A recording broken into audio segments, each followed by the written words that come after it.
Aí eu só posso ler. Então, e aí, o primeiro tema que a gente vai abordar hoje seria esses programas e políticas brasileiras de segurança alimentar e nutricional. E aí, o que eu queria trazer primeiramente para vocês é que o tema da segurança alimentar e nutricional, ele vem sendo tratado pelos governos brasileiros, já há um foco nesses temas surgiu, acho que bem recente, da década de 2000 para cá. Principalmente na área de relações internacionais, a gente pode falar já da década de 2010 para cá. Então, o tema é um tema crítico porque a fome é muito antiga, né? A fome não é um problema novo. A gente até usa aquele adágio às vezes, isso é mais antigo que a fome, porque a fome ela é um problema social, econômico, político muito antigo. Então, esse tema vem sendo tratado por diversos governos desde os meados do século XX. Mas aí o que mudou nas décadas desde o meados do século XX, aí principalmente o governo de Getúlio Vargas, a gente vai mostrar algumas políticas que foram tratadas. O que mudou foi a centralidade dada a esses programas e políticas, porque a gente sabe, como estudantes de RI ou não, né, que existe uma agenda política no governo, que ela é pautada por diversos atores, tanto pelo legislativo quanto executivo, quanto movimentos sociais, quanto indivíduos, cidadãos, e existem temas que são concorrentes. Então, de acordo com o interesse dos políticos, dos cidadãos, dos legisladores e de toda a sociedade, um tema vai ganhar preponderância sobre o outro. Então, governos, e aí tem muita figura do executivo nisso. Qual é a preponderância que o executivo dá para esse tema? O presidente da República, né? Então, ele recebeu o ápice da atenção, o tema e foi em 2003, precisamente, né, quando o ex-presidente Lula ele assumiu o poder, porque ele colocou esse tema como um tema prioritário dentro da agenda política. Mas esse tema foi ver no governo Vargas, existiram algumas políticas que foram criadas, que, aliás, uma delas é muito importante, que é o PENAI. E, então, dentre outras políticas, teve o serviço de alimentação do que eu estava falando, né? Vamos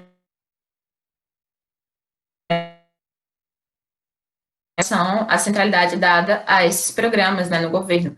Então, no governo Vargas, estiveram esses programas que foram criados, e o principal aí que a gente pode elencar, ele é o programa mais antigo e duradouro de segurança alimentar e nutricional do Brasil, porque ele foi criado em 55 e até hoje ele existe. E, aliás, ele é muito elencado como um baluarte, assim, da construção de uma política muito importante dentro do cenário brasileiro, que ela é exportada para muitos países hoje, inclusive através de organismos como a FAO e o PMA. No governo Médici, né, que a gente está falando da ditadura, tiveram algumas iniciativas também, criação desse Instituto Nacional de Alimentação e Nutrição e esse Programa de Alimentação e Nutrição.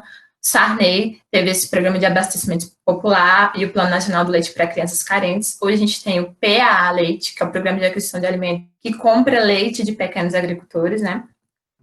E no governo Itamar Franco tiveram também outras iniciativas, e aí é um governo para se destacar, porque eles tiveram muitas iniciativas mais iniciativas de segurança alimentar, de políticas de segurança alimentar. Teve o Plano Nacional de Combate à Fome e à Miséria, em 93, e aí teve muito como uma resposta daquela ação, acho que bem conhecida, a Ação da Cidadania contra a Fome, a Miséria e pela Vida, e aí denunciava essa questão das retrações das políticas de segurança alimentar que ocorreram no governo Collor, né, que teve o impeachment.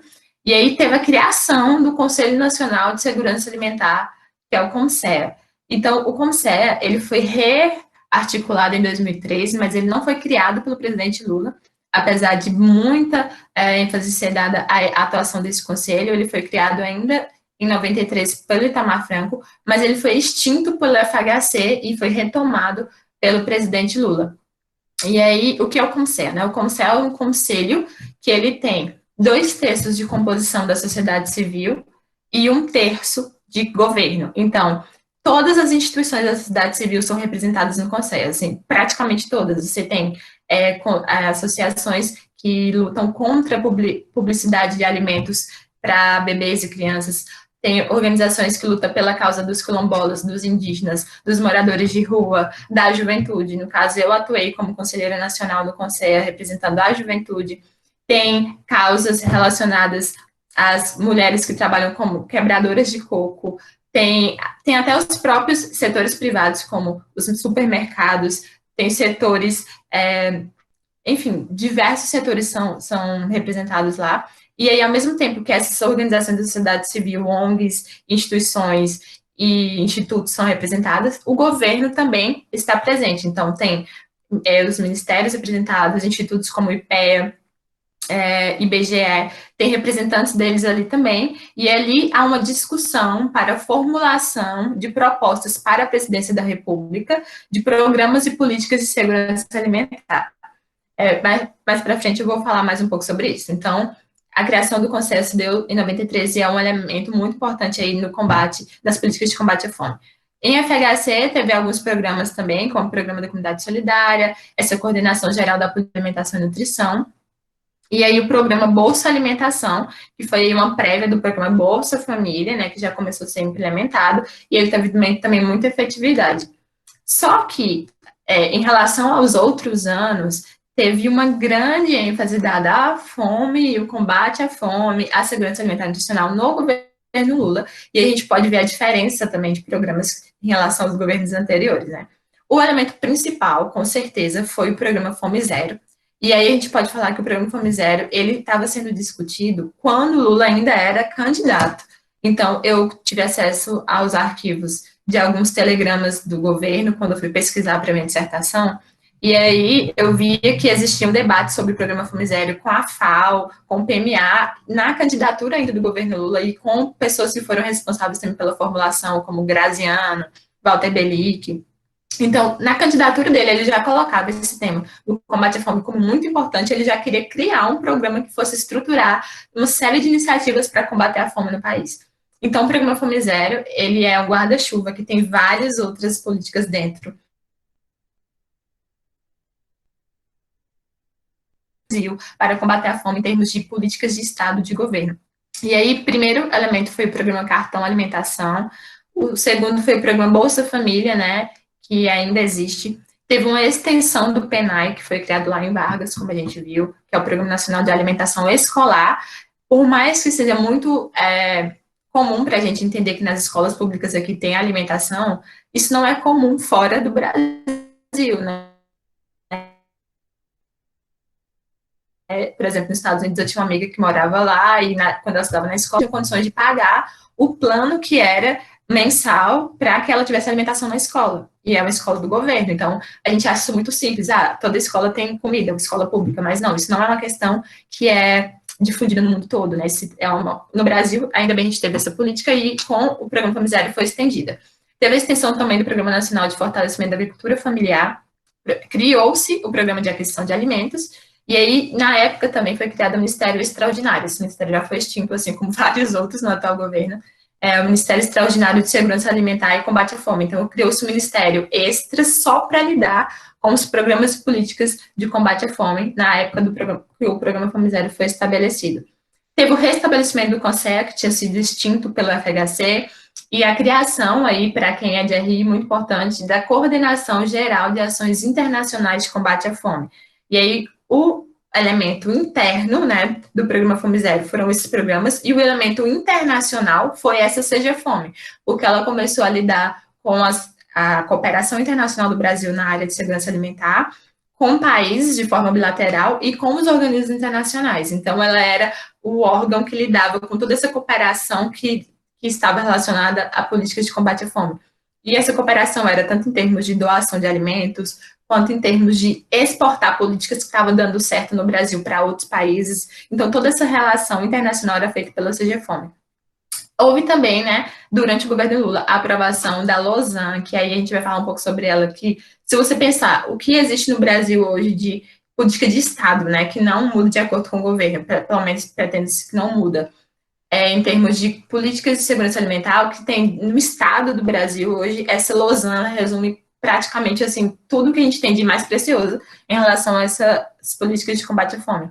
E ela foi instituída em 2006, foi aprovada em 2006. Ela regulamentou o direito humano à alimentação adequada, que ainda não era regulamentado no Brasil. E em 2010, né, teve a adoção da emenda número 64, que é uma emenda também muito importante, que ela inseriu na Constituição Federal. Então, a gente tem na Constituição Federal um artigo que ele estabelece que o direito à alimentação adequada, ele é um direito social, que deve ser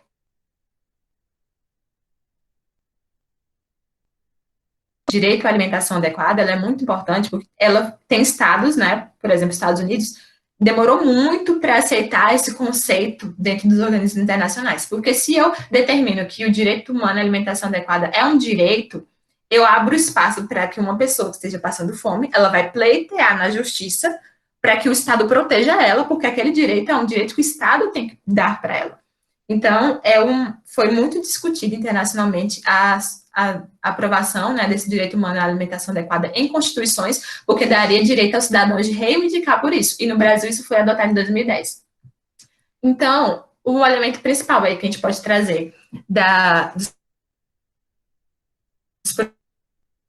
programa de combate à fome, que foi um programa que veio para revolucionar, para mudar muito do que estava sendo feito no Brasil em relação a combater a fome, foi o programa Fome Zero, e ele foi estabelecido a partir de 4 eixos centrais. É muito importante falar desses eixos, porque esses eixos, eles inspiraram muitas outras políticas internacionais, e aí eles são considerados uma atuação muito multidisciplinar e intersetorial. Eu acho que é muito importante a gente falar sobre intersetorialidade, porque não se faz uma política a partir apenas das demandas dos legisladores ou do que o executivo acha que é importante. Você tem que ouvir a população. O que a população está passando? Quais são as demandas daquelas pessoas que estão morando na periferia? E ouvir essas pessoas para pensar em políticas que vão atender às necessidades delas. Então, o programa Fome Zero, ele tem uma intersetorialidade como um princípio dele. Isso foi muito importante.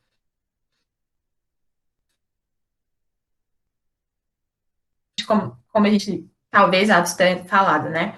O problema da fome hoje ele não é um problema de falta de comida, ele é um problema de falta de acesso aos alimentos.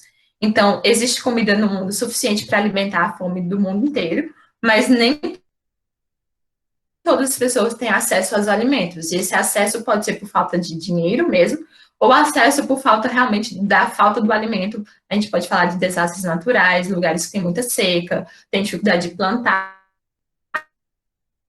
acesso a esse alimento. Então, o primeiro eixo, ele vem atender essa questão quando ele faz a ampliação do Bolsa Família, que tinha ali as suas raízes lá no FHC, e ele vai dar aos alimentos, porque o obstáculo que a gente sabe que existe hoje de acesso ao alimento é um obstáculo financeiro. Então, para atender diretamente isso na raiz, foi ampliada esse Bolsa Família. Houve uma extensão dos recursos dele. Por quê? Muitas crianças hoje, elas vão para as escolas públicas apenas para se alimentar. Infelizmente, tem crianças que não têm uma alimentação dentro de casa, elas não têm um café da manhã, não têm um almoço, e elas vão para a escola porque elas sabem que ali elas têm a garantia do seu alimento. Então, a extensão dos recursos destinados para esse programa, ela foi para atender as crianças e adolescentes e jovens que estavam estudando, né, nas escolas públicas, e aí eles seriam atendidos e teriam a garantia da sua segurança alimentar a partir da alimentação fornecida naquelas instituições. O segundo eixo foi o fortalecimento em relação à pobreza no mundo. Os mais pobres, eles se concentram muitas vezes na área rural. E os agricultores familiares que vivem na área rural são elencados pela ONU, pelo PMA e pela FAO como aqueles que mais sofrem de insegurança alimentar. Então, isso é muito contraditório, porque a pessoa que produz alimento, ele é um agricultor, ele sofre de fome. Porque ele vai vender aquele alimento, mas muitas vezes ele tem outras coisas para comprar, para saciar a sua existência. Então, tem remédio, tem, enfim, outras demandas, e muitas vezes aquele alimento que ele produz, ele não é suficiente para alimentar a família também. Então, o fortalecimento da agricultura familiar, ele passa pelo fato também de que, de acordo com o último censo agropecuário, 70% dos alimentos que chegam à nossa mesa, eles são produzidos pela agricultura familiar e não pelo agronegócio. Como a gente sabe, o agronegócio no Brasil, ele é muito focado na exportação. E aí, nesse sentido, a maioria dos alimentos, o novo censo vai vir agora, né? Eles vêm da agricultura familiar. Então, você fortalecer a agricultura familiar é fortalecer o abastecimento e a distribuição de alimentos no país, e ao mesmo tempo que você atinge um setor que ele sofre de insegurança alimentar, que é o próprio agricultor. Então, esse plano Safra que foi criado, ele é um plano que ele garante que, se por questões de seca, outras questões conseguir produzir ou ele perder a sua colheita, ele vai receber um dinheiro para que ele consiga sobreviver. Então, é como se fosse um seguro mesmo, um seguro. Ó, se a sua colheita não der certo, a gente vai pagar isso para você. Esse plano safra, ele era destinado aos agricultores do agronegócio. Então, com o FOMIZEL, ele foi abrangido para os agricultores familiares.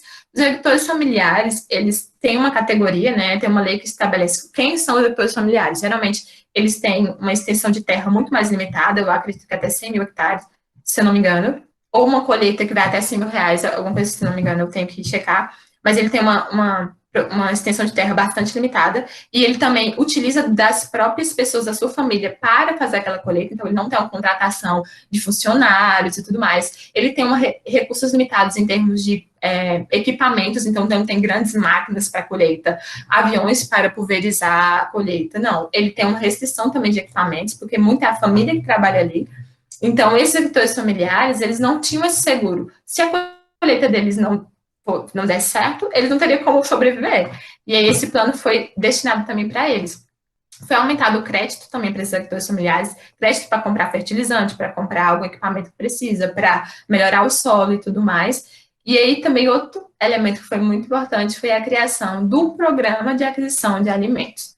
Vocês estão me escutando? Só para checar. Vamos sim. Às vezes dá um pequeno cortezinho, mas a gente consegue escutar. Ela não consegue ler, gente. Não adianta vocês ficarem escrevendo sim, sim, sim, sim no chat. Eu estou com a tela aqui, não consigo ler, mas obrigada. Então, o programa de aquisição de alimentos, ele é um dos elementos principais do Fome Zero, porque ele foi muito premiado depois disso, foi muito exportado para outros países, como a gente vai ver depois, porque ele conseguiu atingir diversos setores que eram atacados pelo problema da insegurança alimentar. E aí, isso foi através das compras públicas. O que a gente pode ver aqui, eu vou mostrar para vocês. O PAA, ele acontece da seguinte forma, né? Acontecia e acontece também, né? O agricultor familiar, ou assentado de reforma agrária, ou comunidades tradicionais, que são os quilombolas indígenas, ou os extrativistas de coco, extrativista de óleo, vegetal e tudo mais, e os pescadores artesanais, eles têm os seus produtos comprados pelo governo federal. Então,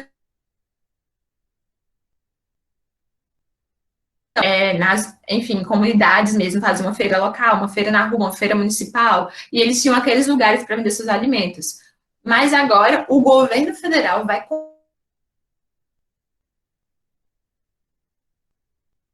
ter uma tabela que ele comprava esse preço com preço maior do que o praticado no mercado. Então, por exemplo, se o agricultor ele vendia, por exemplo, um quilo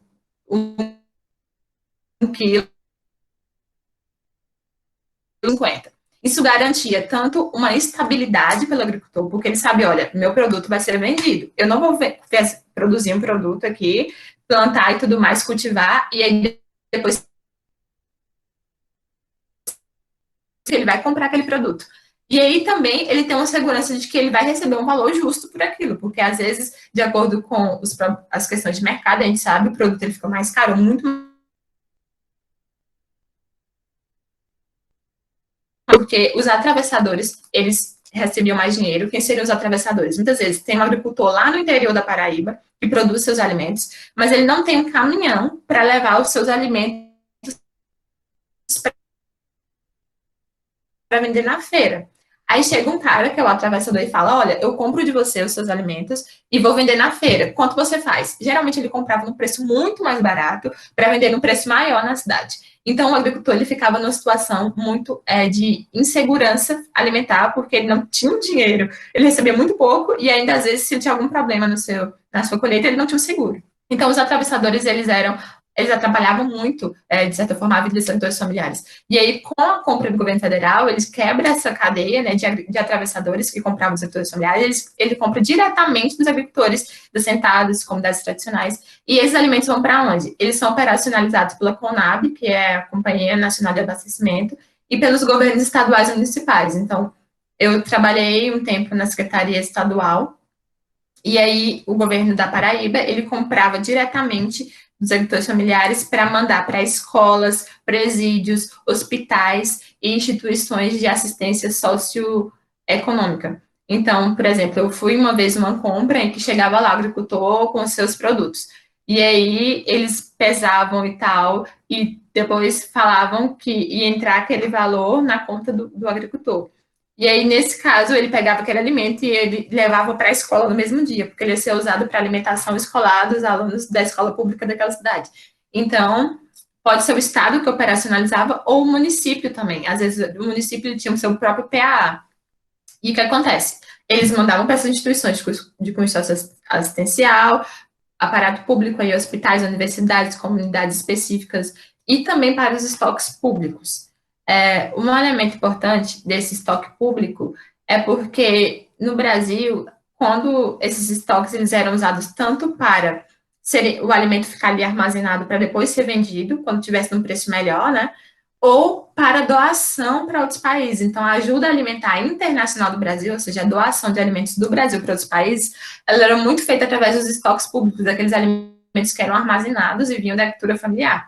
E aí, a Segefome, na época, ela fazia essa transação para doar esses alimentos.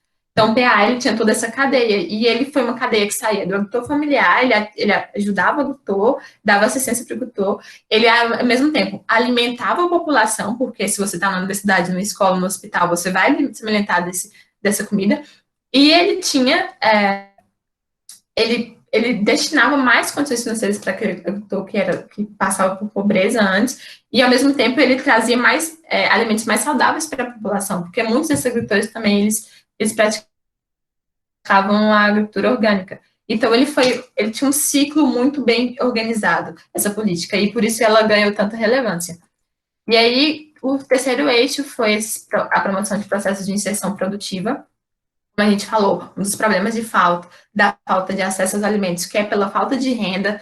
Então, para combater essas questões, foi criada essa Secretaria Nacional de Economia Solidária, que tinham vários projetos que tinham como principal função aumentar a renda das pessoas que estavam abaixo da linha da pobreza, capacitação, por exemplo, cursos técnicos foram feitos através desse programa do Próximo Passo. Tinha as incubadoras tecnológicas, na UFPB a gente tem uma incubadora que aquela comunidade a empreender de alguma forma. Então, ela vai ajudar aquela comunidade no artesanato, vamos fazer uma cooperativa para vender esse artesanato. Ou então, se você tem uma forma de um alimento que você produz, vamos fazer uma forma de tornar esse alimento que ele possa ser vendido. Então, elas vão trazer um conhecimento técnico de gestão, de administração, de organização financeira, ou um conhecimento técnico mesmo de como fazer aquele produto para ajudar de próprias, não, empreendedorismo para pequenas comunidades. E aí, tudo isso estava dentro desse eixo que tinha como seu objetivo a geração de renda mesmo, para as populações mais pobres que eram afetadas pela fome. E o último, que é a articulação, mobilização e controle social, é um elemento super importante também, que foi a criação dos conselhos e comitês municipais, estaduais e nacionais. O CONSEA, antes, ele só tinha, e também como Cisão, que a gente vai falar depois, foi criados os conselhos estaduais e municipais. Então, na Paraíba, por exemplo, tem um conselho nacional, que o conselho que fica em Brasília, tem um conselho estadual do estado da Paraíba e tinha um conselho municipal de João Pessoa. Tinha o conselho municipal do Conde, o conselho municipal das outras cidades. E aí, cada conselho, ele era feito da mesma forma que o nacional. 2/3 da sociedade civil, ou seja, ONGs, instituições cooperativas, e 1/3 do governo, ou seja, as instituições daquela cidade ou daquele estado que lidavam com a execução de políticas de combate à fome.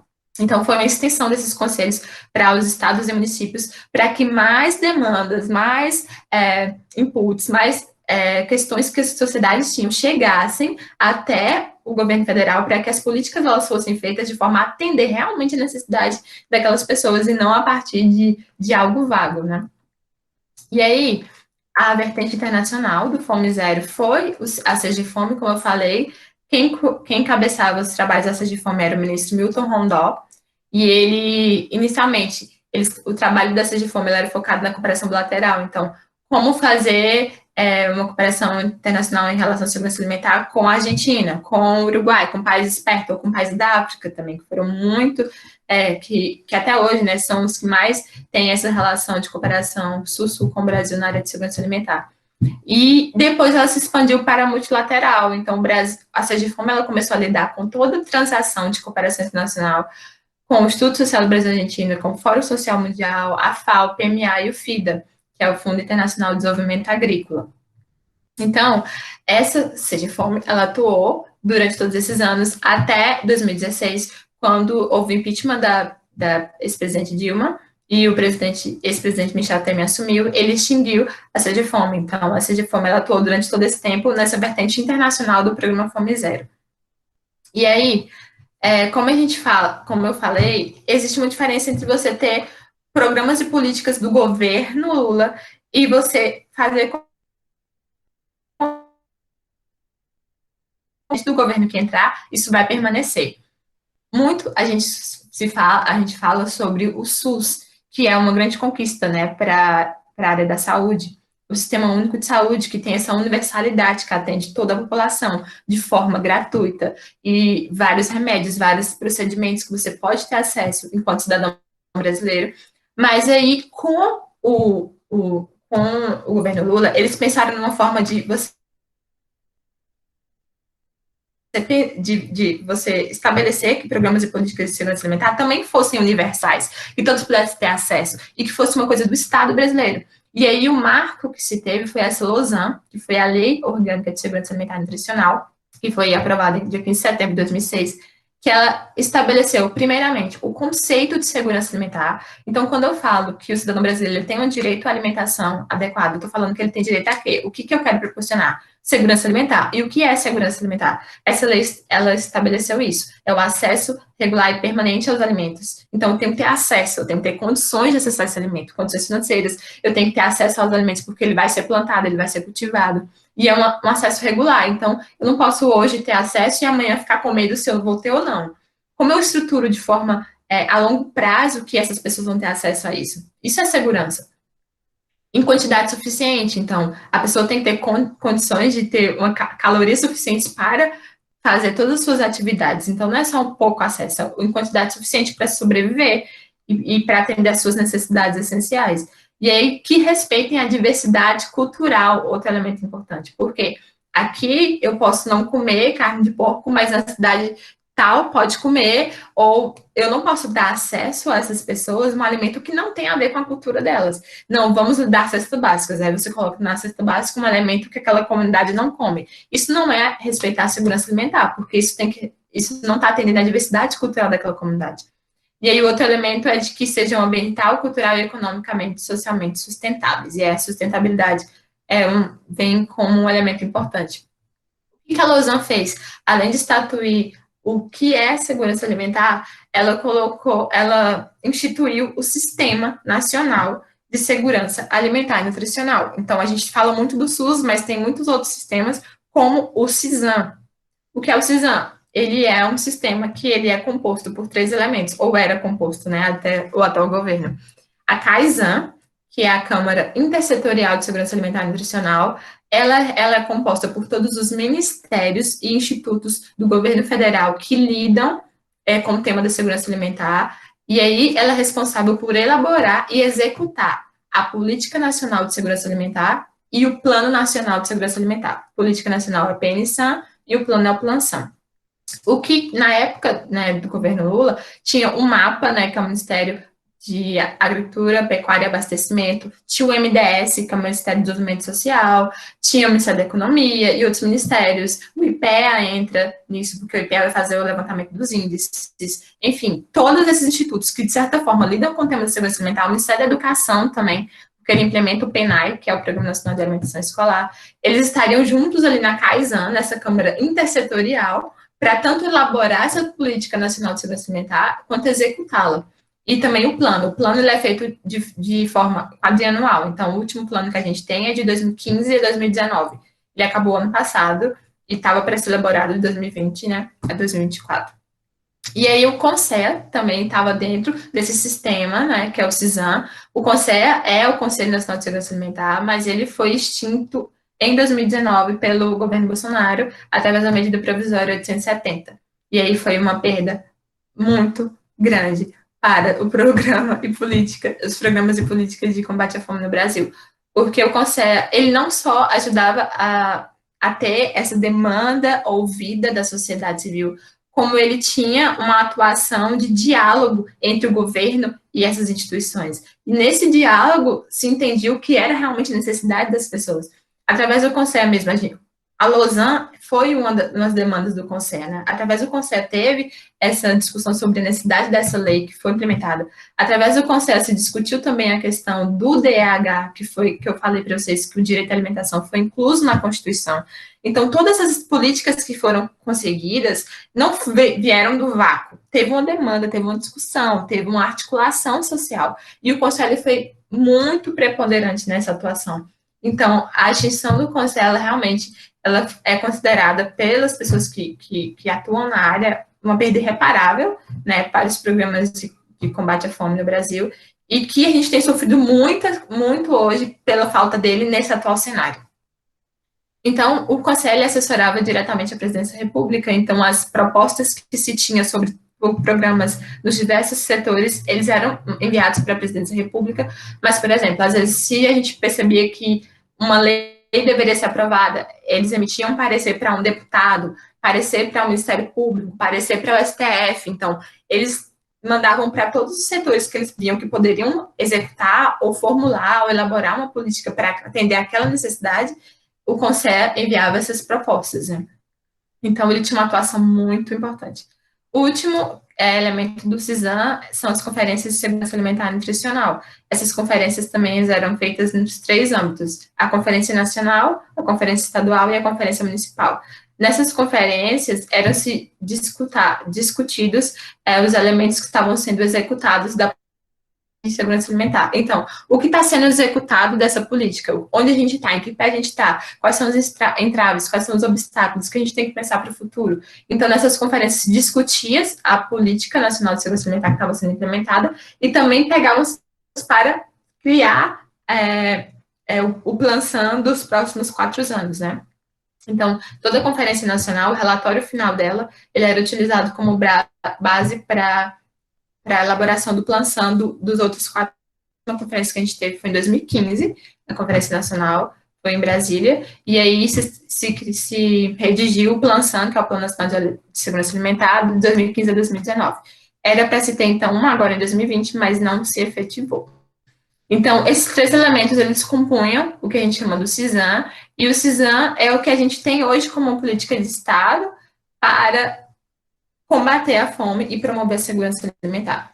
Infelizmente, isso depende muito da centralidade. Então, como existe uma centralidade muito grande no governo anterior, os recursos eram proporcionais ao que se queria atingir. Então, hoje, o que a gente pode falar hoje? Hoje não se tem uma extinção de todas essas políticas. Teve a extinção do Conselho, mas a maioria das políticas permaneceram, como PNAE, PAA e tudo mais. Mas se tem uma restrição orçamentária ou um descuido em relação à execução, avaliação, monitoramento, e isso vai fazendo com que tudo aquilo que foi conquistado vá perdendo espaço, infelizmente. E aí, eu entro no segundo tópico dos programas e políticas, né, de combate à fome, que seriam os internacionais. Como eu disse, e aí toda a atuação brasileira, ela, de certa forma, colocou o Brasil num espaço muito importante no cenário internacional, como um país que conseguiu estabelecer um sistema de combate à fome relevante. Inclusive, em 2014, o país saiu, né, do mapa da fome, da FAO, ele era um dos países que estavam inclusos no mapa da fome, ele saiu porque todos esses programas tiveram sucesso. Então, os países começaram a aprender a partir da experiência brasileira, do programa Fome Zero. Inclusive, aí eu coloquei, né, como elemento principal, nós temos agora a discussão bem atual sobre o ODS, né, que é os Objetivos de Desenvolvimento Sustentáveis, e o segundo ODS, ele simplesmente chama Fome Zero. Claramente, uma cópia ou então a apropriação, né, do termo utilizado no Brasil para o programa Fome Zero, que teve que conseguiu tantos avanços. Então, o ODS 2, ele vem colocar elementos que foram trazidos também pelo programa Fome Zero no Brasil.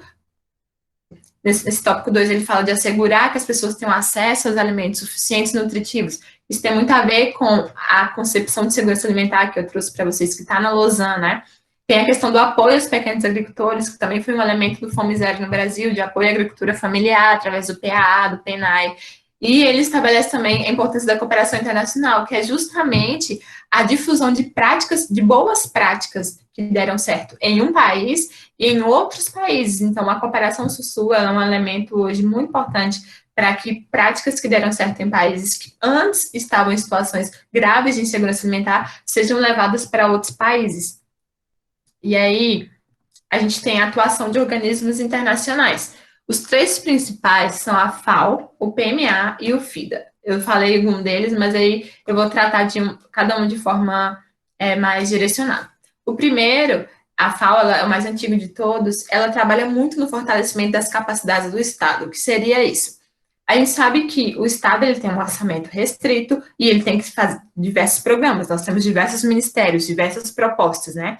Então, a gente tem o Ministério da Economia, o Ministério do Trabalho, antes tinha, né, o Ministério do Trabalho, tem que lidar com questões de exportação, importação, o Estado ele tem diversas agendas para lidar. Mas aí, quando a FAO, ela tem sua sede naquele país, ela vai ajudar o Estado nas políticas que são direcionadas para aquele tema da segurança alimentar. Então, a FAO, ela ajuda de que forma? Ela ajuda de forma técnica. Então, os funcionários da FAO, geralmente, eles ajudam em capacitações para os funcionários públicos do governo brasileiro em temas específicos de como eles devem trabalhar, de como se pode atingir melhor aquela política, de como monitorar aquela política. Então, um conhecimento técnico é transferido, né, daquela organização internacional para o governo daquele país. Ela também chega com recursos. Então, por exemplo, tem muitos financiamentos da FAO para avaliação de políticas, que é um problema que a gente tem muito grande no Brasil. Porque se você implementa o PAA, mas você não avalia o PAA de forma eficaz, você não sabe até onde ele foi bom e até onde ele não está sendo. E a FAO, ela financia muitas pesquisas para avaliar políticas. Então, a avaliação de políticas de segurança alimentar, ela também ajuda na questão de levar boas práticas do país para outros países, já que é um organismo que tem grande relevância, né, no mundo todo, tem várias sedes no mundo todo. Então, essa cooperação internacional é articulada também pelo organismo, de trazer delegações de outros países, de enviar delegações do Brasil para ensinar boas práticas aqui também, trazer conhecimentos técnicos de outros países, enviar conhecimento técnico. Então, ela ajuda muito nessa articulação da cooperação. E aí, um elemento da FAO, que é diferente dos outros organismos, é que ela trabalha muito também com a questão do solo. Então, a gestão sustentável dos recursos naturais, alterações climáticas e desertificação, que não é um tema que o PMA e o FIDA, ele atuam de forma direta, né? Porque a FAO, ela é tipo um guarda-chuva, ela abrange muitos temas. Ela abrange tanto a questão do direito à alimentação adequada, até o impacto da desertificação do solo na plantação. Então, ela tem uma atuação bem ampla.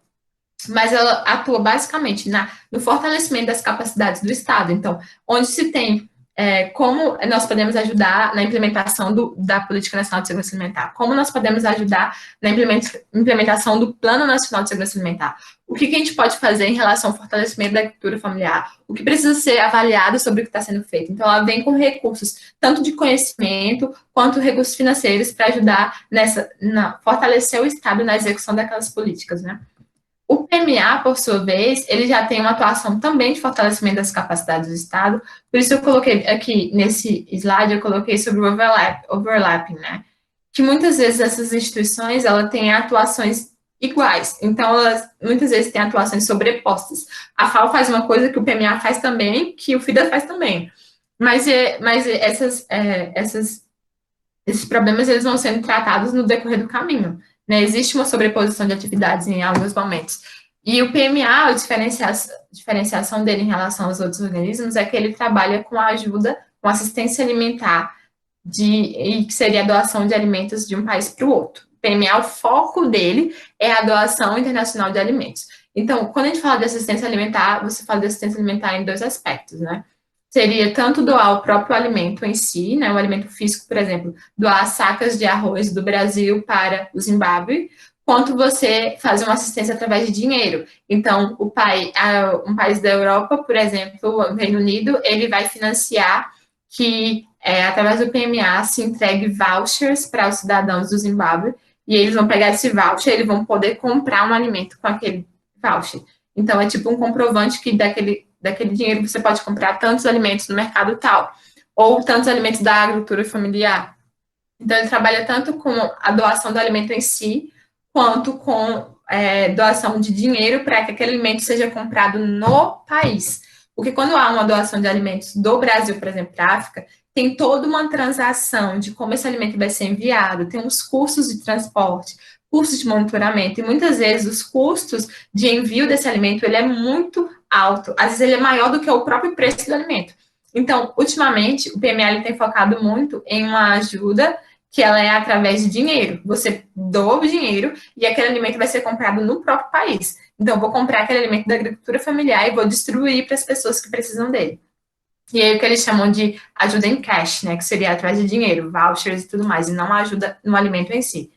E aí, o PML atua muito nessa área, por isso que ele é considerado, não, ele é a maior agência humanitária do mundo, porque ele atua muito em questões de conflito e desastres, o que eles chamam de emergency relief, seria quando existe uma guerra civil, quando existe um terremoto naquele país, algo que não é controlável, né, algo que não se esperava que fosse acontecer, um desastre natural, o PMA chega com essa ajuda humanitária. E aí a ajuda humanitária, ela vai ser dessas duas formas. Geralmente é um alimento em si, porque se aquele país sofreu um desastre, com uma guerra, não tem alimentos para serem comprados no próprio país ou naquela região. Então, ele vem com um alimento e doa aquele alimento. O PMA ele tem seus próprios aviões que transportam esses alimentos. Ele tem toda a logística de supply chain, de como esse alimento vai ser tirado do país e enviado para o outro. Ele tem um conhecimento bastante, de uma experiência bastante antiga, né? Mais de 50 anos nessa área. Então, ele atua tanto nessa questão da ajuda humanitária, quanto no fortalecimento das capacidades do Estado. E é uma coisa que o PMA ele tem colocado como muito importante, porque antes ele era conhecido como uma instituição que doava alimentos. Então, está tendo falta de alimentos na região tal, a gente vai doar alimentos do Brasil para lá, ok. Só que eles viram que é como se, quando aquela pessoa está com fome, você chega ali e dá um prato de comida para ela. Mas você tem que proporcionar os meios para que aquela pessoa ela consiga comer todos os dias. É o que a gente está falando da segurança alimentar. Não adianta só aquela pessoa ter aquele prato de comida no dia que eu dou, mas não ter os meios para acessar o alimento diariamente. É um acesso regular, um acesso constante àquele alimento. Então, como a gente fortalece os estados que passam por essas crises para que eles tenham capacidade de promover políticas e programas para promover a segurança alimentar? E aí o PMA vem com essa atuação junto aos estados. E aí um elemento importante foi a criação do Centro de Excelência contra a Fome. Ele é sediado no Brasil, e aí é uma vertente do PMA para a cooperação Sul-Sul. Ele foi criado como uma estratégia para difundir políticas de ação brasileiras para outros países. O que a gente pode ver disso? O PMA entendeu que não adianta você ter ações emergenciais sem ações estruturais. Isso é muito importante, porque até no programa Fome Zero, ele foi totalmente focado em ações estruturais. Como permitir que aquele indivíduo ele saia de uma situação de pobreza para que ele possa acessar o alimento? Como fazer com que o agricultor familiar ele consiga produzir melhor? Então, são ações estruturais de longo prazo. E o PMA viu que a ajuda alimentar ela era muito top-down. Era assim, o doador tem esse alimento para doar, então ele vai doar para aquele país que está precisando agora. Sim, e depois disso? E se aquele doador resolver não doar mais? O que aquele estado vai fazer? O que aquela população vai fazer? Então, ele começa a ver formas de fortalecer as capacidades dos estados, e um elemento que ele encontrou foi através da difusão de políticas que deram certo em outros países, como no caso brasileiro. Então, já foi exportado para vários países da África e da América Latina, políticas que estavam no escopo do Fome Zero, que foram criadas no Brasil para esses países. E o PMA ajuda a implementar essas políticas nesse país, né? Levar o conhecimento, como foi feito, como foi formulado, do que precisa, como executar. Então, é isso que a gente chama do fortalecimento das capacidades do Estado. Estão escutando? Sim, estamos sim. Sim, tudo tranquilo. Eu vou colocar um vídeo aqui agora para vocês que eu ouvi, eu fui assistir aquele filme, né, da Lady Gaga, que depois virou Juntos e Shallow Now. E aí, antes de assistir o filme, eu me deparo com isso, antes de assistir o filme, passou esse vídeo, e eu fiquei chocada, porque geralmente passa, né, trailers de outros filmes que vão vir, mas passou esse vídeo e eu achei muito interessante, que mostra como esse tema está no nosso dia a dia.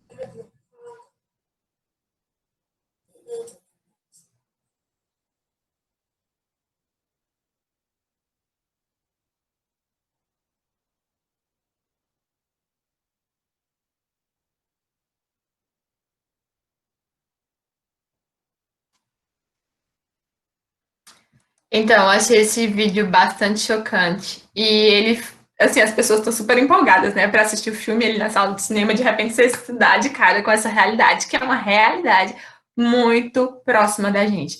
E aí, o que o PMA, eu vejo em relação aos outros organismos, o PMA, ele tem muito essa ação de marketing, sabe? E ele leva muito a causa que está sendo feita, os trabalhos que eles estão fazendo para a população. Numa sala de cinema, no Facebook, no Instagram, você vai ver folders, vai ver vídeos do PML. Tem muita essa ação de levar essa causa para o conhecimento do público.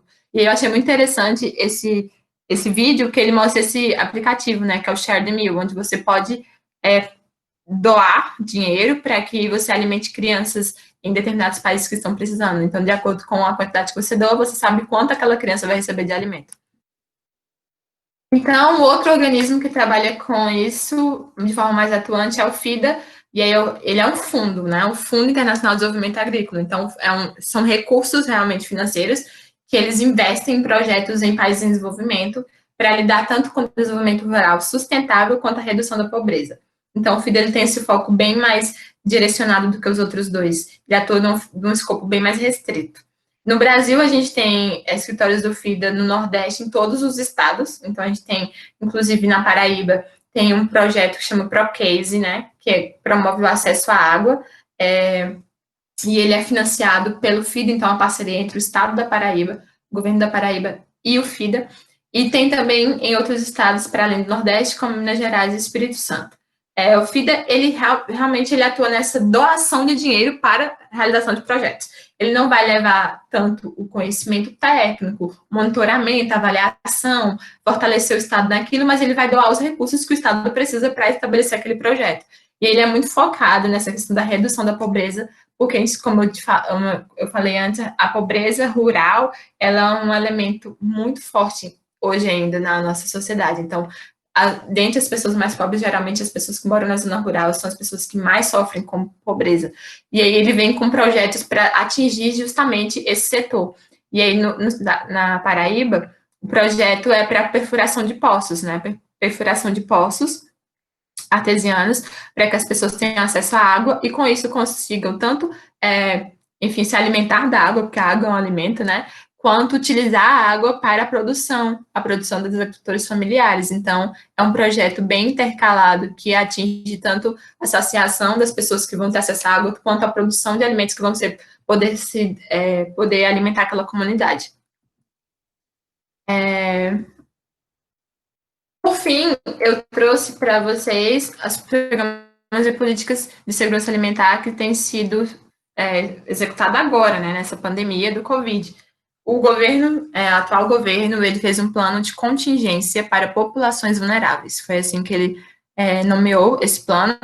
E esse plano, ele destinou 4,7 bilhões de reais para algumas atividades que têm como um dos elementos, né, prevenir que as pessoas entrem em estados de insegurança alimentar ou ajudar as pessoas que já estão nesses estados, né, de insegurança alimentar e de fome. E aí, os órgãos que executam são o Ministério da Agricultura, Pecuária e Abastecimento, que é um ministério que permaneceu, né, do governo anterior. O Ministério do Desenvolvimento Social foi extinto. Tem o Ministério da Cidadania, que o Ministério da Cidadania hoje ele cuida de muitas áreas, que antes eram vários ministérios, e aí ele tem secretarias específicas para lidar com essas áreas, ele tem executado vários programas como o PNAE, o PAA, tem sido executado pelo Ministério da Cidadania, o Ministério da Mulher, da Família e dos Direitos Humanos também, e esse novo programa que é o Pátria Voluntária. Através desse Pátria Voluntária, instituições do setor privado e cidadãos comuns, né, podem fazer doações que vão ser destinadas para comunidades tradicionais ou para populações vulneráveis. Então, por exemplo, eu faço parte de até esse próprio teatro político, ele quer levantar várias cestas básicas para serem doadas para a comunidade quilombola na Paraíba. Então, você vai se cadastrar através desse programa Pátria Voluntária e você vai fazer essa doação. Essa doação vai ser feita através do governo. Então, é de que indivíduos se voluntariam na causa, né? A proposta seria essa. E aí, esse dinheiro foi destinado tanto para auxílio emergencial, como a gente sabe, está em 5 parcelas agora, né? E aí, o problema, geralmente, da fome é o problema de falta de condições para acessar o alimento, então, por isso que o dinheiro é importante. E aqui eu estou falando das propostas de uma forma técnica, né? Do que está sendo feito, a avaliação, se é eficaz ou não. Eu acho que pode ser discutido, inclusive aqui, mas ainda em andamento é muito difícil, até acesso tem sido difíceis, né? Então, estou falando do que está sendo feito, não de uma forma como se é suficiente, não é suficiente.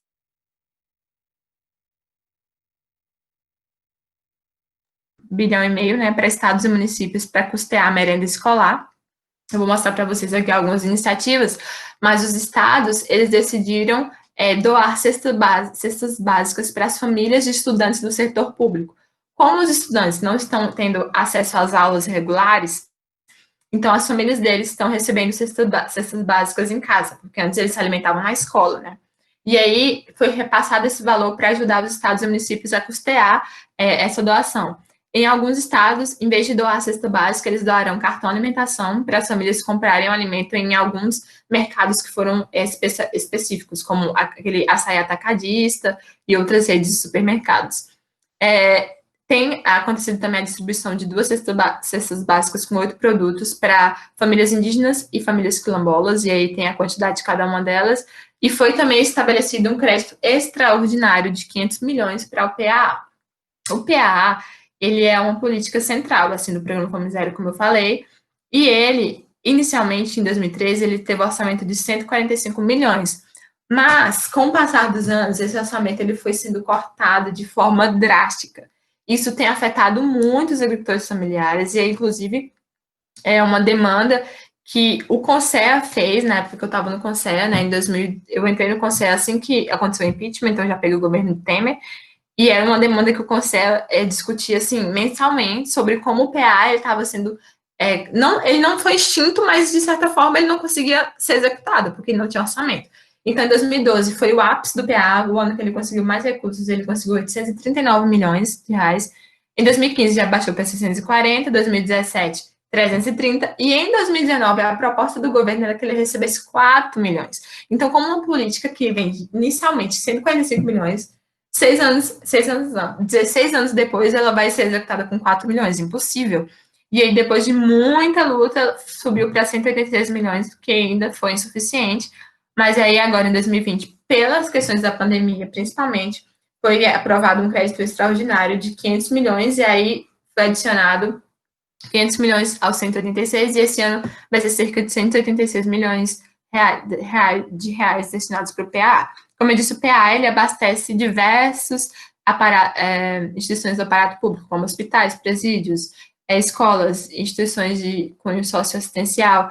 Então, quando não se compra do agricultor familiar, se compra de outras fontes, né? Se o governo não está comprando alimento do agricultor familiar para abastecer essas instituições, ele está comprando de outras, e muitas vezes esses outros são grandes indústrias, agronegócio, que não necessariamente precisam, não nem precisam, que não necessariamente vão produzir um alimento tanto saudável quanto vão movimentar a economia local para dar acesso, né, às pessoas que realmente precisam a uma renda necessária para se alimentarem.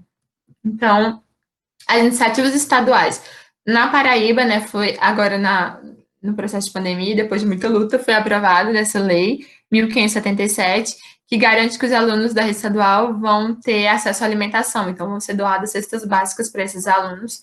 Tem uma campanha aí também de uma ONG, que é a Minha Jampa. Eu até participei com eles, porque antes eles queriam que a cesta básica fosse doada para alunos ativos. E aí, como é que você sabe se o aluno está sendo ativo ou não? Se aquele aluno não tem internet em casa, ele não vai ter condições de acessar as aulas. E aí, ele não vai receber os alimentos. E aí, a gente discutiu isso, e até que parece que agora alunos ativos e não ativos estão recebendo. Porque tem essa outra questão, né? Não tem como você fazer aulas online para quem não tem internet. E aí é um elemento muito crucial que está sendo discutido agora. Porque esses alunos agora não vão ter nem acesso às aulas, nem acesso aos alimentos, muitos deles. Mas por essa lei foi aprovado que todos teriam acesso às cestas básicas. E aí, na Bahia, como eu falei, eles aprovaram Vale Alimentação. Não foi a doação de cesta básica para as famílias dos estudantes, mas ação que eles podem comprar em determinados mercados esse alimento. Na pandemia também, os organismos internacionais continuam super atuantes. O FIDA, ele doou 217, investiu, na verdade, 217 milhões de reais em 18 projetos no Brasil, e aí vão incluir questão de doação de cesta básica, compra de sementes e equipamentos de produção individual para agricultores familiares. O PMA, ele lançou essa campanha aí que chama Missing This Meal. Share the Meal é o aplicativo. E essa campanha, ela permite que você doe dinheiro para que alimentos sejam comprados para populações que estão em situação de vulnerabilidade. Eles explicam lá para quem está sendo doado, quanto vai ser doado, quanto vai ser usado para o custeio de outras questões, como levar esses alimentos até a pessoa. Então, eles explicam tudo que está sendo feito com esse dinheiro e você pode entrar no site, fazer essas doações, e eles estão destinando isso para as populações que estão sendo afetadas pelo Covid. E a FAO, ela não fez uma campanha em si, mas ela está trazendo recomendações para os governos que eles deveriam adotar nesse cenário de pandemia, que principalmente atender às necessidades alimentares imediatas, como eu falei. Numa situação de emergência, você não vai fazer um programa estrutural a longo prazo, você vai atender a necessidade daquela população. Então, se agora ela está passando fome, você tem que levar alimento, né? Cesta básica ou de outras formas, comprar da agricultura familiar e tudo mais. Então, primeira coisa, atender a necessidade alimentar imediata. Segunda, reforçar os programas de proteção social. Nesses momentos de crise, a gente vê o quanto é importante esses programas que são criados a longo prazo. Porque se eles já existem, eles vão atender a uma situação emergencial. Não vai ter que ser criado de uma hora para outra, né? Então, o aparato que foi construído através do CISAM, né, que é um Kaizen, com o Conselho, com as conferências, agora ele está sendo visto o quanto ele é importante. E a ausência do Conselho também está sendo visto. Porque como é que você vai saber as demandas da população se você não está escutando a população, né? Enfim, outra questão que ela traz é sobre apoiar a capacidade dos pequenos agricultores de aumentar a produção de alimentos. Outro fator da importância dos pequenos agricultores é porque eles participam dos curtos circuitos de produção e abastecimento. Então, por exemplo, um arroz que é produzido no Brasil, aí é exportado para a China, e aí aquele alimento vai para o mercado, e aí depois o indivíduo vai no mercado e compra aquele alimento. É um circuito longo, muito longo para ter acesso a esse alimento. Mas se eu compro do agricultor familiar, é um circuito curto. E aí, nesse sentido, eu favoreço a economia local, eu gero renda para as pessoas de forma local, eu movimento a economia e eu ainda ajudo aquelas pessoas, ajudo de certa forma, né? Eu estou sendo também, eu estou cooperando com elas e estou recebendo também, né? Um alimento saudável, eu estou cooperando com a renda daquelas pessoas. E aí, então, a gente precisa valorizar esses pequenos circuitos de abastecimento, e a FAO tem tratado muito sobre esse tema, sobre a valorização dos pequenos agricultores, porque eles alimentam a mesa, né, dos indivíduos, porque o agronegócio, geralmente, ele vai para outros países, ele não alimenta, e muitas vezes o alimento também é usado para alimentar animais e tudo mais, não necessariamente a mesa das pessoas. Então, eles têm trazido essas recomendações muito importantes para que se dê foco para a agricultura familiar. Como a gente tem visto, a agricultura familiar é um dos elementos muito importantes para reduzir, né, os problemas que a gente tem de insegurança alimentar. É isso, gente. Obrigada. Desculpa se não alguma coisa faltou aí, os problemas técnicos. Foi ótimo, obrigada. Os problemas técnicos depois foram resolvidos. Professora, a senhora quer falar? A senhora tinha desmutado. Não, eu ia agradecer mesmo e falar que deu para ouvir, que só desligar a câmera já funcionou a maior parte do tempo mesmo. Que bom. Abrir para perguntas agora, né? Acho que o Samuel estava inscrito, mas ele está aqui ainda. Não sei. Tô sim, Tá, professora. Só um minuto. E quem for interessado em falar, faz da mesma forma que eu estou colocando aqui, ó. Samuel 1, aí você coloca o número 2, o seu nome na frente, para a gente organizar aqui, tá certo?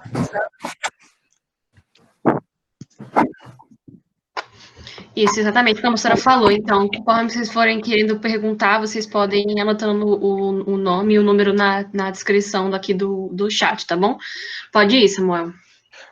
Boa tarde a todos. Meu nome é Samuel, sou bacharel em Serviço Social e eu queria perguntar como ficou a questão do Conselho após sua extinção, a partir do decreto presidencial que o tornou extinto, juntamente com várias câmaras técnicas. Também que a gente viu que não foi só o Conselho que foi extinto, foi vários órgãos que compõem o controle social, né?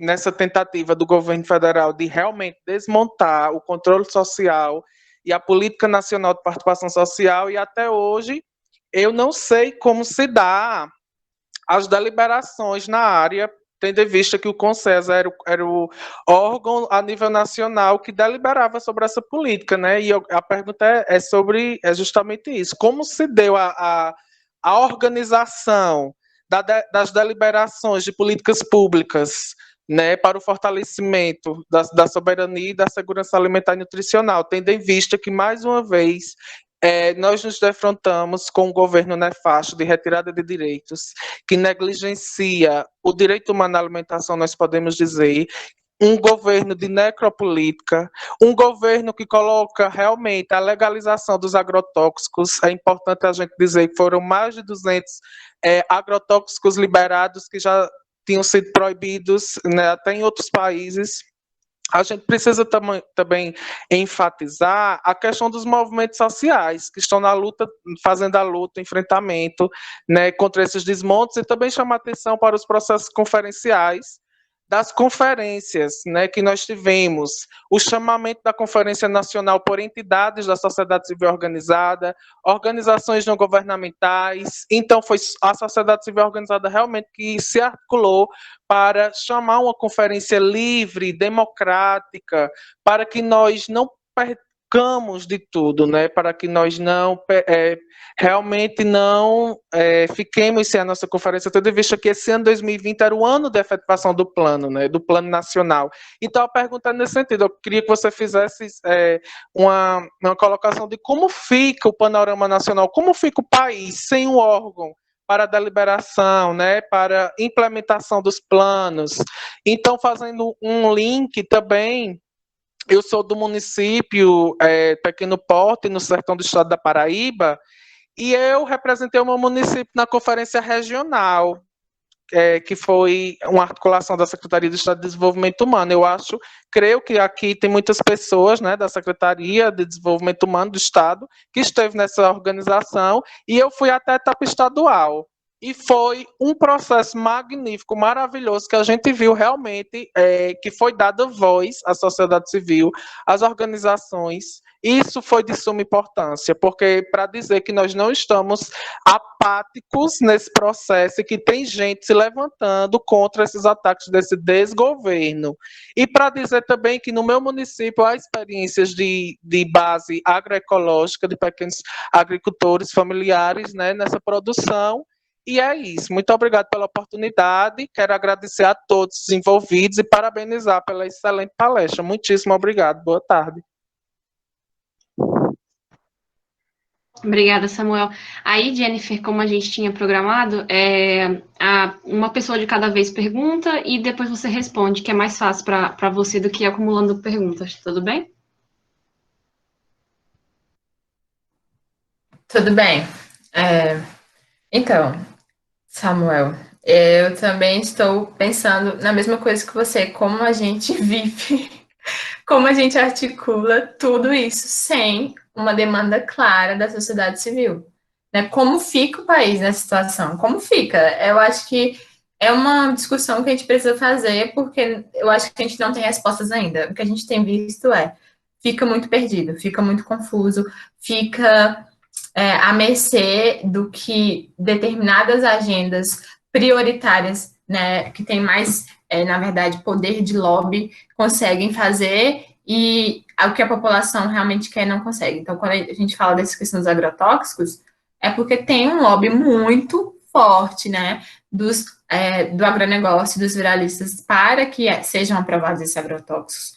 E quando existiu o CONSEA, era justamente nessas causas que a gente trabalhava. Então, por exemplo, temos diversas demandas e a gente tem demandas que precisam ser atingidas. As pessoas traziam essas demandas, a gente discutia nas plenárias dos conselhos com o próprio governo, tinha um representante do Ministério da Economia, um representante do Ministério do MAPA, um representante do IPEA, do IBGE, a gente convidava também deputados para as sessões, tinha deputados que eram convidados, senadores, e a gente chamava essas pessoas para o debate. Olha, a realidade é essa, a gente está demandando isso, a gente tem que ver até onde a gente consegue ir. E ali no diálogo, a gente discutia isso e assessorava, de certa forma, a formulação dessas políticas, mas sem atender essa questão do controle social, sem um controle social sobre o que está sendo feito, sem escutar o que a sociedade precisa, eu realmente não sei como se formula boas políticas.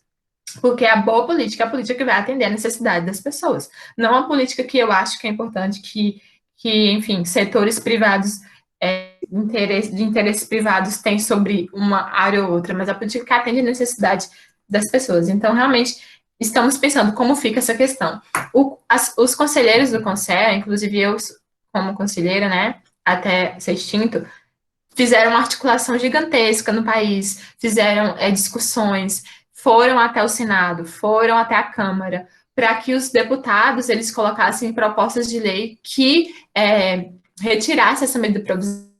Então, ela chegou até a ser extinta, a medida provisória, mas depois, através de outro processo, ela foi realmente sancionada. Então, houve realmente uma articulação dos conselheiros e algumas instituições para que não fosse extinto. Mas, por fim, a última resposta foi essa extinção, realmente, e a sanção da MP 870, 2019.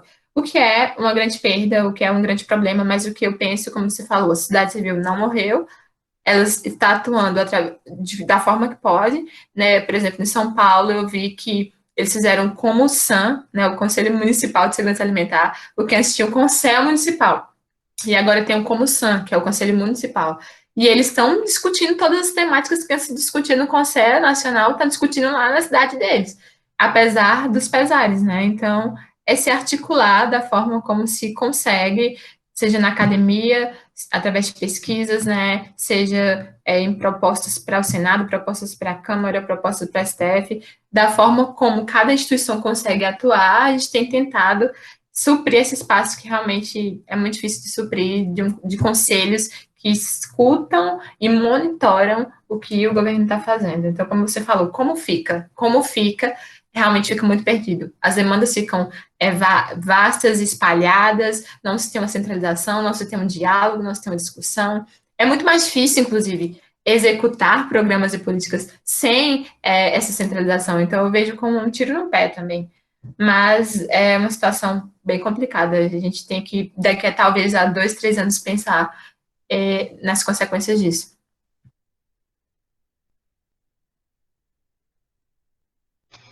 Muito obrigada, Jennifer. A segunda pergunta é da Marcele. Pode ir, Sally.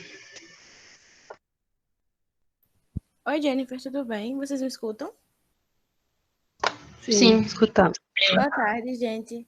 Eu sou Marcele, eu sou do teatro e do FOMERE, e eu comecei a participar das resenhas semanais sobre a fome e o Covid, que o grupo está realizando, junto com Paola, oi Paola, que está aqui, e Ellen. E essa semana, quando estava fazendo essa resenha, que é a 9, eu me deparei com a notícia falando que a pandemia ela está alterando a face da fome, que seria uma declaração do PMA, no caso. Que antigamente a gente entende que a fome se concentra nos centros rurais. Só que devido à pandemia, essa fase estava mudando, estava se concentrando em centros urbanos. E eu queria saber, já que tem muito, muito mais leitura aqui, e muito mais conhecimento, como essa dinâmica dessa alteração poderia ser abargada pelas políticas públicas, visto que no Brasil a gente teve um grande desmonte, a começar pelo Conselho e vários outros sucessivamente. Era isso. Obrigada. Obrigada a você. Então, quando o programa Fome Zero estava estabelecido e estava assim no seu momento de ápice, de certa forma, outras políticas também que eu não citei de forma direta que foram estabelecidas como o Banco de Alimentos e os restaurantes populares, que eles vinham justamente com essa proposta de que os setores urbanos, os centros urbanos, eles também passam por muitos problemas de segurança alimentar, principalmente moradores de rua. E aí, como atinge essa população? Então, os restaurantes populares, eu não sei se vocês lembram, algumas cidades ainda têm, mas é bem raro, a alimentação era por R$ 1. Então, a pessoa chegava e com R$ 1 ela conseguia ter uma alimentação que ela era, enfim, saudável, ela tinha calorias específicas para aquela pessoa que ela poderia, enfim, se saciar. E aí, com esses restaurantes populares, foi uma das estratégias de se chegar ao setor urbano, né? Para além disso, tem a própria alimentação escolar, que ela também vai da escola até as universidades. Então, são as pessoas que estão ali nos setores urbanos, elas vão ser alimentadas de certa forma. Outra proposta foram as discussões a respeito das hortas, né, verticais, em São Paulo tem muitas iniciativas nesse sentido, hortas verticais que são feitas em grandes prédios e até prédios públicos que plantavam seus alimentos ali nos prédios para que os próprios funcionários pudessem colher e levar para casa. Então, são pessoas que estão trabalhando ali no setor urbano e estão se alimentando também do que eles estão plantando ali. Então, existiam e existem algumas estratégias, mas eu penso que nesse cenário, elas não estão com toda a força que elas precisariam ter para conseguir um resultado efetivo. Porque os restaurantes populares mesmo, eu lembro que eu morava na cidade interior de Minas, ele era, tipo, algo bastante efetivo, era bem ativo o restaurante em si, e hoje não existe mais. Então, como a gente vai lidar com isso? Como essas populações agora? E fora que ele era um restaurante popular que ainda tinha que ter dinheiro, né? Porque R$ 1 é dinheiro. Então, se não se tem nem para comprar, quanto mais agora para doar, né? E aí eu penso que essas estratégias eram bastante pensadas dentro do conselho, de como a gente chega em propostas que vão atingir o setor urbano. Então, eu penso que importante, banco de alimentos era o banco de doação de alimentos mesmo, que ficavam em centros urbanos para doar alimentos para instituições ou pessoas que precisavam. Restaurantes populares são uma iniciativa muito importante, e as hortas também, que são feitas, as hortas verticais, né, em prédios, e também as hortas comunitárias, que são feitas nos próprios bairros das cidades, onde as pessoas plantam e elas mesmas conseguem colher aquele alimento para comer. Então, eu acho que essas estratégias, algumas foram colocadas, mas eu não vejo que elas estão com todo o peso hoje para conseguir abarcar tudo que precisa. Então, o que se tem feito hoje são cestas básicas para doação. O que, ok, é uma ação emergencial, como a Fal falou. Precisamos de políticas para para atender a fome de forma imediata. Mas se tivéssemos, enfim, vindo de um fortalecimento maior dessas estratégias que antes tinham, a gente não passaria por tantos problemas como a gente está passando agora. Obrigada, Jennifer. Qualquer pergunta mais, Marcelo, só anotar. A próxima inscrita sou eu. Se mais alguém tiver alguma dúvida, algum comentário, por favor, só se inscrever, viu? A gente não tem um tempinho com a Jennifer, então fiquem à vontade.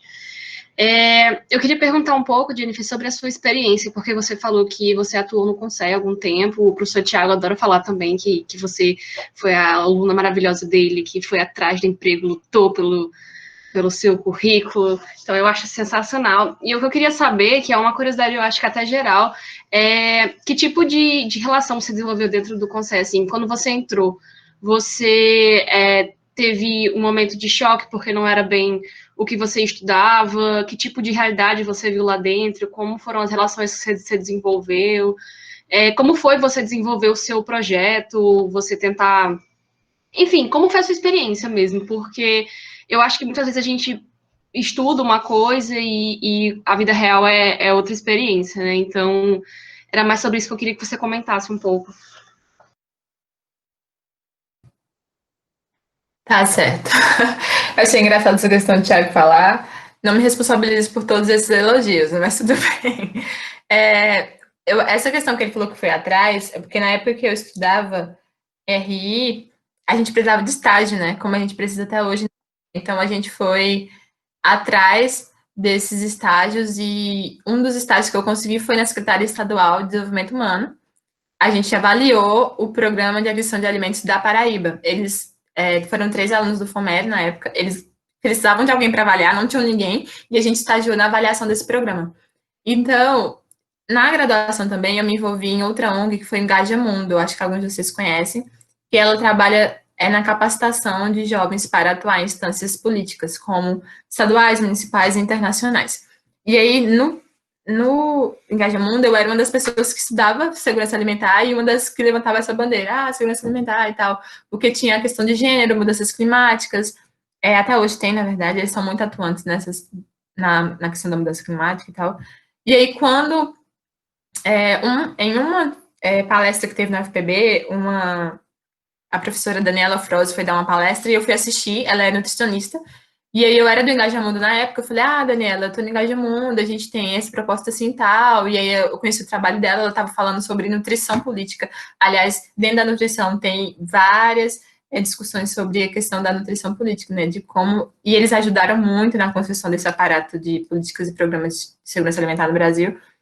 E aí eu falei para ela e tudo mais, ok. E aí quando a gente teve uma palestra sobre o ODS 2, eu chamei a Daniela para dar, e ela foi muito solícita, nos deu essa palestra. Hoje ela é professora na UFRJ, não, Estadual do Rio de Janeiro, do UERJ. E aí, quando a Daniela, ela já era do Conselho, ela era uma conselheira já há um bom tempo, e o Conselho não tinha vaga para a juventude. Ele não tinha o segmento da juventude, ele tinha vários segmentos, quilombolas, indígenas, crianças, e, enfim, vários outros, mas não tinha o segmento da juventude. E na conferência de 2015 foi aprovado o segmento da juventude, que teriam 2 conselheiros, um permanente e outro suplente. E aí a Daniela lembrou de mim, desses encontros que a gente teve, e sugeriu que Engaja Mundo ocupasse essa vaga de ser representante da juventude. E aí era Engaja Mundo e outra instituição, que agora eu não me recordo o nome, eram 2 instituições que representavam a juventude, eu era suplente. Só que eu era suplente, mas a principal, ela teve que sair assim que ela foi empossada, então eu terminei indo para todas as reuniões, praticamente.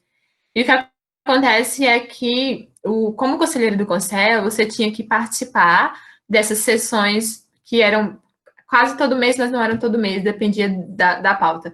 E essas sessões que eram plenárias, né? E cada plenária tinha um tema, e nessa plenária tinha um documento que era feito pelas pessoas que eram do comitê diretor daquela plenária, cada plenária tinha um comitê, e discutia a partir da sociedade civil, das ONGs que estavam representadas, e também de órgãos do setor público. Então, se chamava pessoa, por exemplo, teve uma plenária sobre a água, então eles convidaram a diretora da ANA, que é a Agência Nacional de Águas. Então, eles chamavam pessoas de setores públicos específicos que poderiam ajudar na formulação de políticas para aquilo, e elas eram levadas para a plenária e a sociedade civil dialogava diretamente com elas, em pergunta, diálogo, dúvidas, questionamentos, pressões e tudo mais.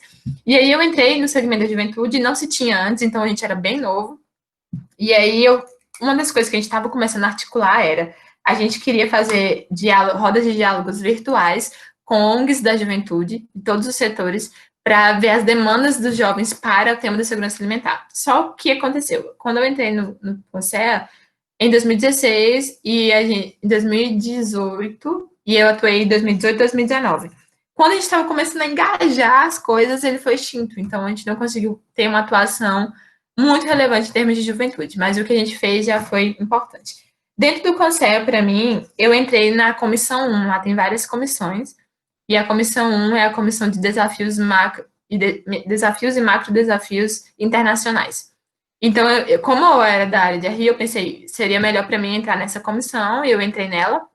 Foi muito bom, porque nessa comissão eu tive diálogo com os organismos. Tinha o representante do PMA, o representante da FAO, o representante do que trabalhava na roda de diálogo do Mercosul para temas de SAM.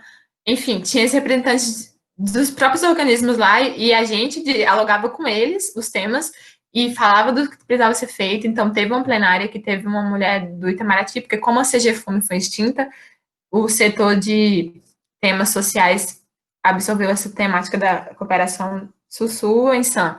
E ela estava lá presente, e aí eu falei diretamente com ela, minhas dúvidas, eu questionei sobre o projeto, sobre enfim, várias coisas que o Seja Fome fazia antes e não tinha mais. Então, assim, como eu fiquei nessa comissão, para mim foi muito bom, porque era o tema que eu estudava no FOMER desde o início da graduação. Eu não tive muita dificuldade. A minha dificuldade foi com temas muito técnicos da própria segurança alimentar, porque cada plenária era um tema. Era discussão sobre água, a outra sobre agroecologia, a outra sobre alimentação para crianças, publicidade de alimentação para crianças. Enfim, cada plenária se discute um tema que você tinha que estudar o tema mesmo. Eles mandavam para você ler. Então, eles têm todo um cuidado com isso. Cada plenária, pessoas faziam relatos, mandavam livros, enfim, para você estudar antes. Quando a gente chegava lá, a gente já estava com tudo estudado e tudo mais.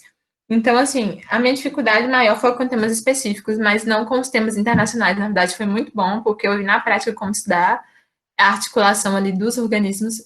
Você vê que a realidade é bem puxada, assim, tinham 2 representantes, por exemplo, do PMA que ficavam intercalando entre si, e aí eles eram muito ativos, assim, eles estudavam o que a gente estava estudando ali, e eles falavam, olha, a gente pode ajudar nisso, o PMA pode ajudar naquilo, e a FAO aquilo outro. Então, foi muito bom. E eu acho que RI, ele proporciona isso, assim, de certa forma, com que a gente tenha muita intersetorialidade, né? Multidisciplinariedade, né? A gente não é muito fechado em um tema só, em uma área só, então isso ajuda a gente também a passar por essas áreas, assim, de forma menos sofrível. Então, foi muito bom. Infelizmente, quando as coisas estavam começando a acontecer, ele foi extinto, mas eu espero que algum dia a gente tenha essa outra oportunidade. Obrigada, Jennifer. Agora o número 4 é a professora. Pode ir, professora Bacarini.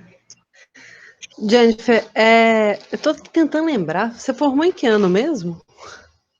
A graduação? 2015. 2015.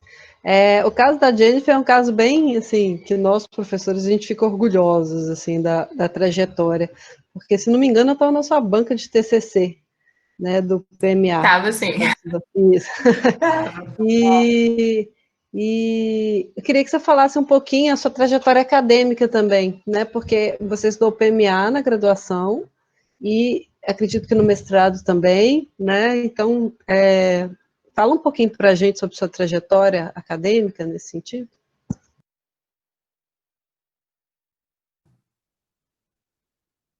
Assim, de pesquisa, sabe? O que especificamente sobre a fome você pesquisou aí ao longo do tempo?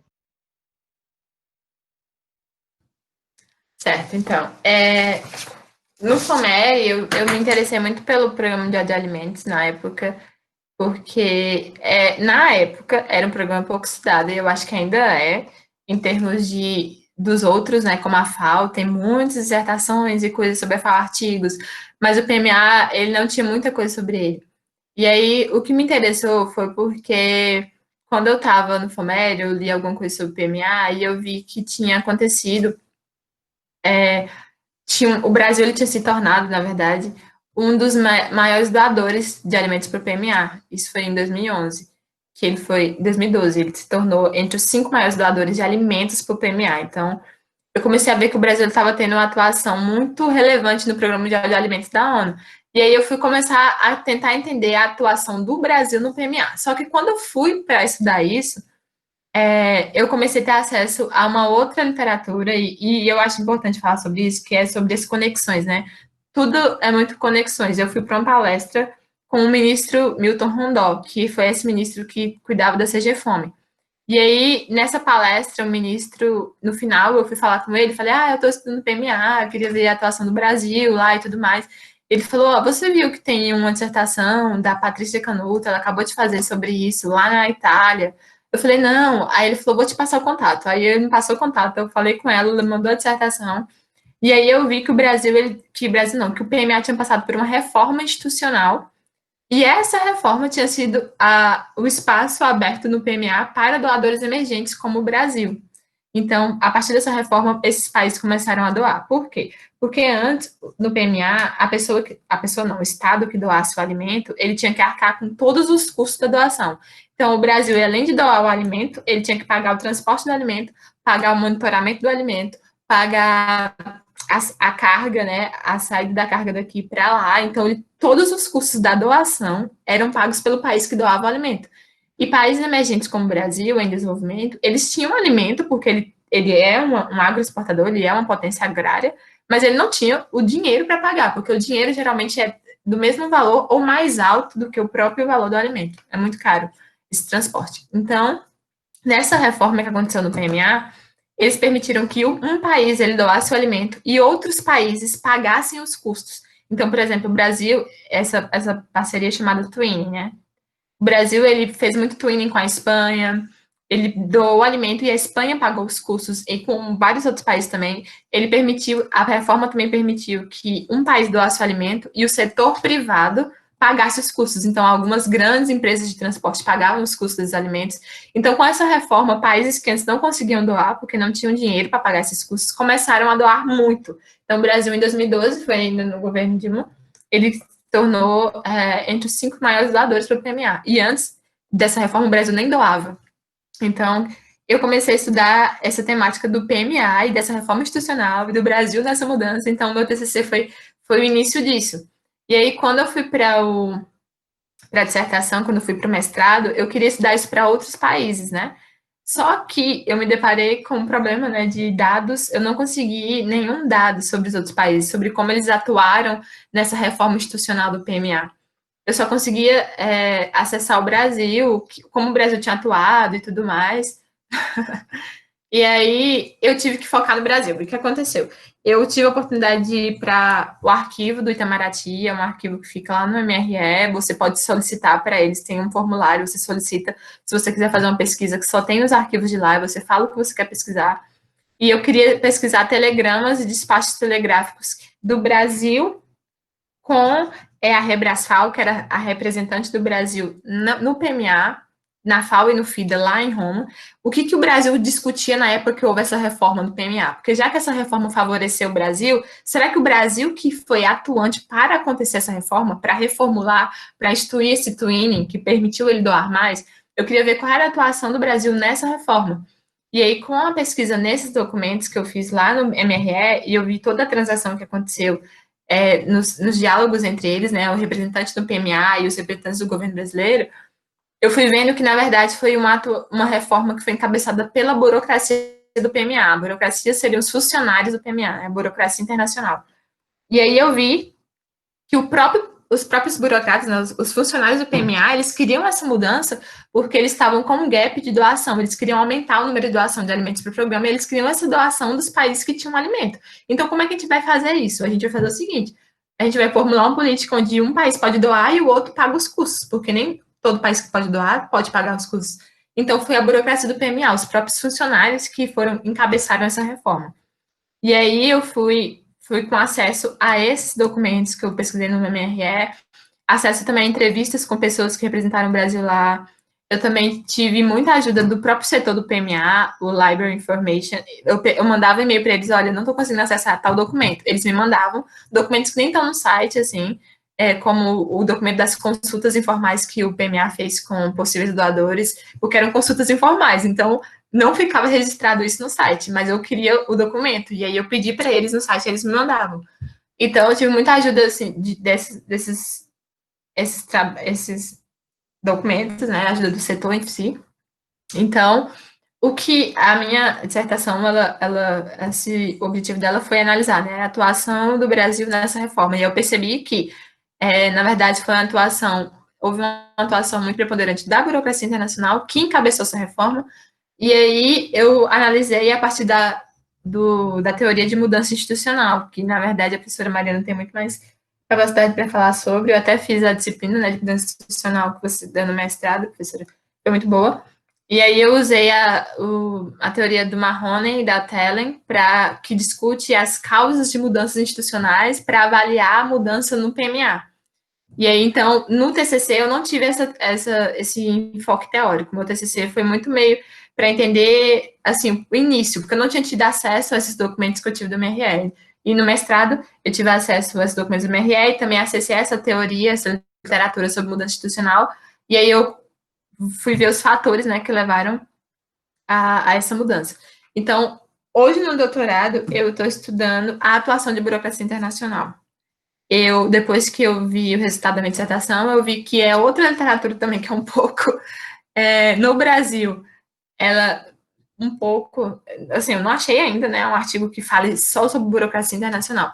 Fora, tem alguns livros e tem alguns artigos também, eu fiz uma revisão ultimamente, então eu estou estudando a atuação da burocracia internacional, que seriam os funcionários de organismos internacionais, como eles agem, qual o impacto que eles têm nessas políticas. Por exemplo, no caso brasileiro, eles tiveram muito impacto na formulação de políticas de segurança alimentar, né?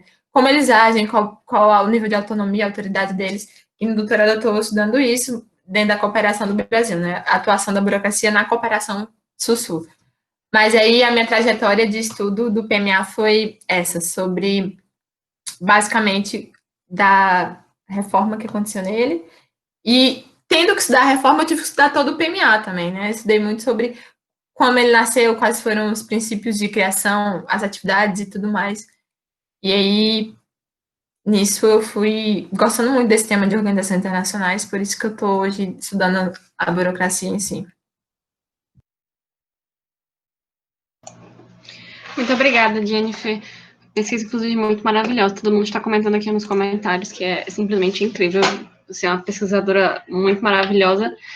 A gente agradece a sua presença. Se ninguém mais tiver nenhuma pergunta, a gente vai encerrando por aqui, porque já são 4 horas, a gente acabou pontualmente, olha aí. E, enfim, foi uma experiência incrível estar aqui com você hoje. Eu agradeço muito. E espero que, caso você consiga vir também na próxima palestra que a gente tenha com o professor Tiago, vai ser de um grande incremento para o nosso momento, porque é realmente muito bom ver você falar sobre uma coisa que você tem domínio, sabe? É muito interessante. Então, em nome de todo o teatro, todos os convidados, muito obrigada por estar aqui, muito obrigada por ter se disponibilizado a fazer essa palestra com a gente, e a gente se vê na próxima, com alguma sorte.